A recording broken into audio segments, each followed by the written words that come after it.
Well, welcome to Noel's World of Whiskey. Tonight, I am going to go back to Scotland, and I'm going to talk about one of the areas we toured, Stirling, and the 5,000 miles we traveled. You're trying to see distilleries, you are trying to see castles. There's all this stuff you want to see, and you do have a certain amount of freedom, but you also have a schedule, and you have distilleries that you arrange tours with. And I'm going to say that I got into this predicament numerous times where we're enjoying the freedom of travel, but at the same time we're on a schedule. So we're in Stirling, and of course you're in Stirling, you're going to be looking at Stirling Castle. And we were eventually heading up into the highlands toward Blair Athol, Aberfeldy, Edwardor, up toward Dalwhinnie. And we did have a tour that was lined up for the afternoon. It was earlier in the day. We're about 10 minutes away from this distillery that I really wanted to see. It was more for the cultural historical reasons, because we didn't set up a tour, but we could probably bought some whiskey and maybe had some samples. That is, those that were not driving. But anyways, it was a real, it was a challenge to make a decision. Now, we probably had time to take a look at the distillery. And that distillery is Deanston. So I did reviews on it, and also did reviews on the 18. And the 18 review got into a lot of the history, as it did with the 12. I tell a lot of the history of the old cotton mill that goes back to the 1780s, and that was where they were testing the spinning jenny. At that time, I think they called it the water spinning frame, and it was Sir Richard Arkwright that was the founder of that. And the distillery was not a distillery in those days. It was a cotton mill, and it grew to be one of the largest in Europe. It was just very successfully run. It had up-to-date equipment in it. There was a whole community in Deanston built around that mill, housing, etc., etc. But I'll say no more about it, because I did do a presentation of the history and the evolution of Deanston. But here we are. We're in this predicament. I really want to see this massive building, this old cotton mill. And we're sitting there talking about it, and it really was a question of how much are we going to be able to see, and is it going to rush us to make our appointment or our scheduled tour at Blair Athol.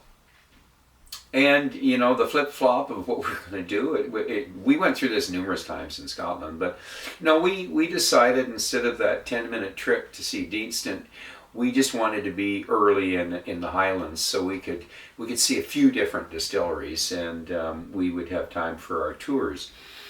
So yes, I missed seeing Deanston, but we do have the new 18 here. And we are going to do a review of it. And I'm hoping down the road here that we can do a shootout between the old and the new. So by the way, this is non-chill filtered, and there is no coloring added. It's at 46.3% ABV. And it is an ex-bourbon barrel presentation. So I'm going to bring up the bottle and the canister, and you can take a peek at it.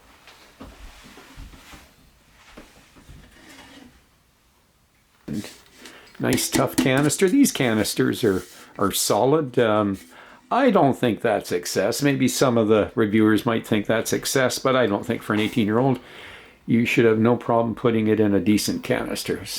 So basically non-chill filtered and no color added. And I'm going to just spin that around a little bit, and you can get a peek at how the color of it, and it's not super dark, but remember, this is not sherry finished. This is a ex-bourbon barrel finished whiskey. So we're going to open this puppy here. Oh, I like that one.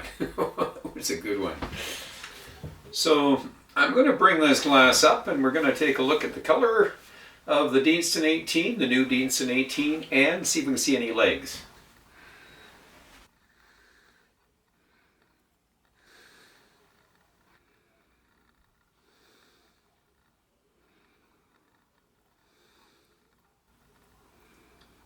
So we have a video presentation that I put together here.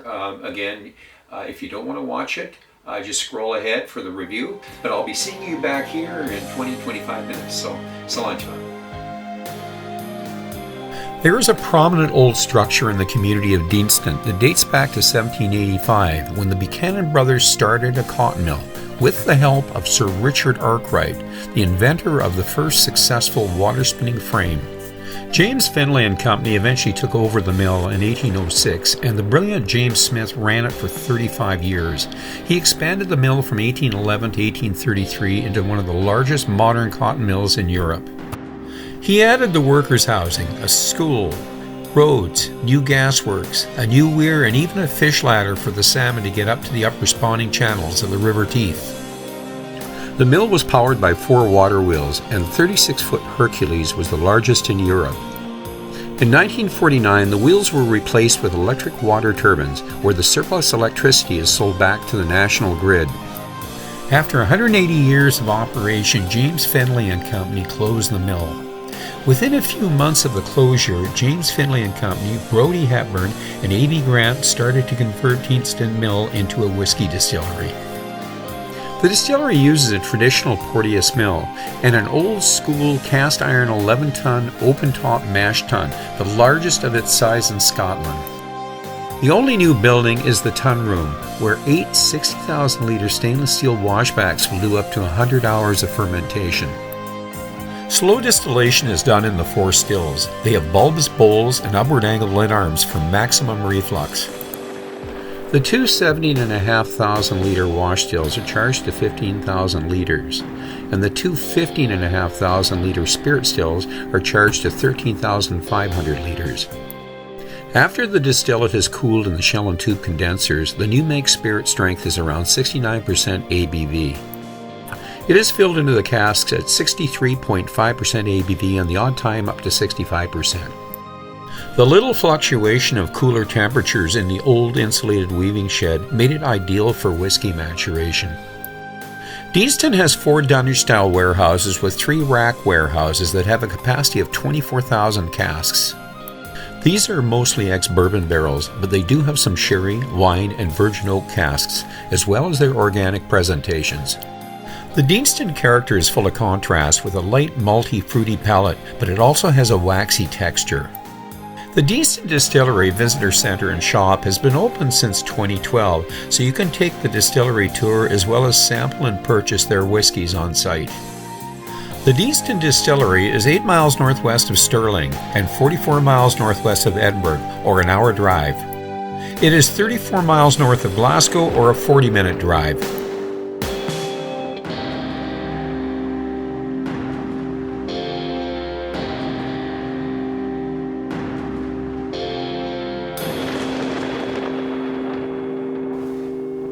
So welcome back, and we're going to get right into this guy here. The new Deanston 18. The nose. There is a lot of honey and citrus and malt. And what I'm familiar with Deanston. It's got some spicy stuff going on, a little bit of cinnamon and ginger. Maybe something even spicier than that, almost an allspice. You know, it does have a bit of the fruitiness there. You can smell the fruit, but it's the floral, and I can smell the apples actually. You know, the apple juice. I'm not getting any pungent odors like what I'd get off of Bunnahabhain or maybe a Jura. Very clean nose to it. And this has been, unchill filtered, so they haven't cleaned all the nose out of it. It's just that it has a clean, light nose, and citrusy, bit of the malt stuff going on. Let's get right into the palate here. Cilantro.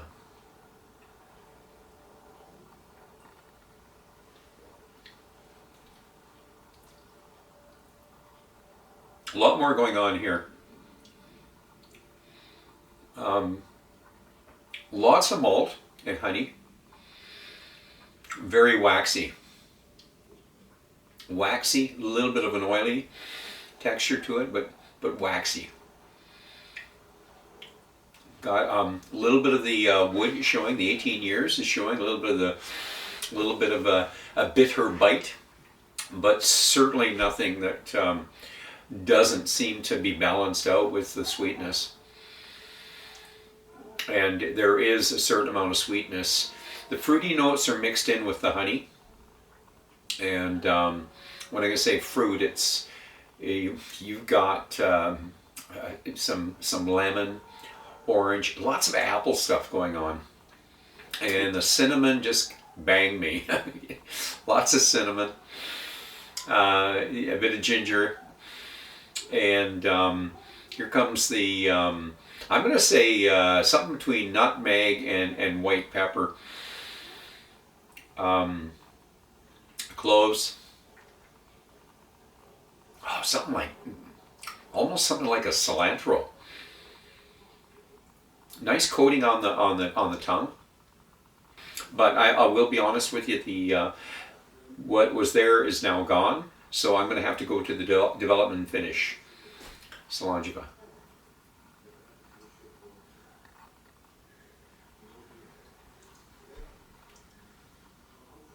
Tobacco. The tobacco just showed up. So now we got a bit of malt. We got a bit of tobacco.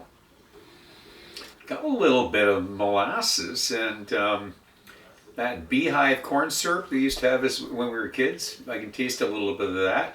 The wood and the tobacco are there as well. Definitely some astringency, a little bit of a bite, but we've left it 20-25 minutes, but that's going to, in time, that's going to mellow out. With the new bottle, I always expect that. This isn't as long a finish as the Bunnahabhain I just did. Not quite as long as that. So let's add some water to it.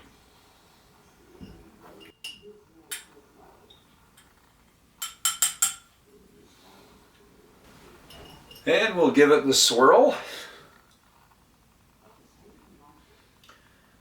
And I think it's, I've had whiskeys like this and they just need to kind of settle down a bit. I did leave it 20 plus minutes, but some of them need more than that. 18, we use them a minute per year, but I think as they get older, I think you can add a minute and a half, maybe even 2 minutes to that. So the nose.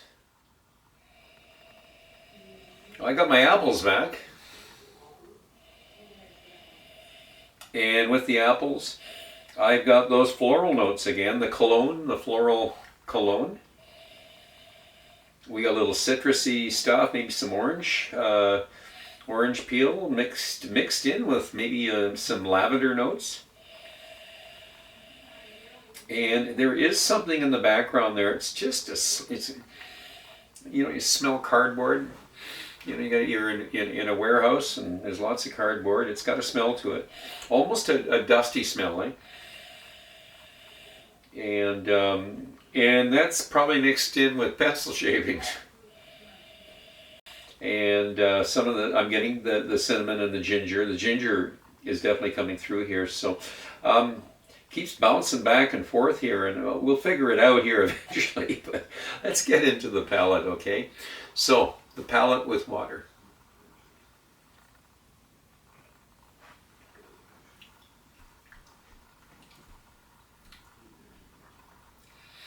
The water brought out a little bit more of that that mix of molasses and corn syrup. When I was a kid, the old beehive corn syrup, but something between that and molasses. And I think I did have that in some of the candies that my mom used to make, but and maybe that's what I'm tasting. But and that might be some of the umami stuff that I was getting too, because it's not the molasses was never overly sweet. It was the corn syrup that brought out the sweetness of it, eh? But you still had a little bit of that umami stuff going on. I'm not tasting any of the cilantro now. This is a waxy drink. It's just coating. That's the thing about Deanston. This is probably the waxiest one I've had. Yeah, it's kind of a honey malt, kind of like a granola, you know, oatsy. It's probably the best way to, you know, lots of oats with the ginger. The ginger root, I think it's the ginger root sort of bouncing back and forth with the molasses here. And just a little bit of sweetness, just enough to kind of make it interesting. Still getting a little bit of the bite of the wood. I think that's going to disappear in time. We say bite, you know, slight bit of astringency there, and I'm sort of expecting it out of this here. Yeah, the wood's there for sure. The wood doesn't bother me as much as it bothers other people. I know some people are you know, they might find it slightly bit woody, but I just think everything's going to start settling down because it settled. The water did kind of, you know, but I didn't add too much water. I thought, you know, how much do you add? Yeah, you could. This gets away with, you know, you can add. Don't do it all at once though. Just do a little bit, see if that works, and you can add a little bit after, eh? But don't overdo it at first when you're adding water. It's a big mistake. You can't bring it back. You know, you can add more whiskey all you want. You're not going to bring it back here. You just do a little bit of water. If that's not doing it, do a little bit more, just a little bit at a time. So, overall, what am I going to give this? It's an interesting whiskey. I think it's going to get better with time, and I know it's improved since I started this review, so that's a good sign. So I'm going to give this 85 points. I think 85 is a fair score for it, and we're going to be revisiting this in a short while because I'm going to do a shootout between this guy and this guy. So, and I got a feeling this is going to smarten up a bit, and of course I'm going to have them both sit in the glass for a while, but this has been open for a while, so it has a head start. But yeah, the next review I'm going to do, in fact, we're going to do a shootout on this guy here. So anyways, let's leave it at that. The new 85 is where I'm going to score it, and I do recommend it for those experienced Scotch drinkers. This is not a whiskey that I would recommend to a newbie.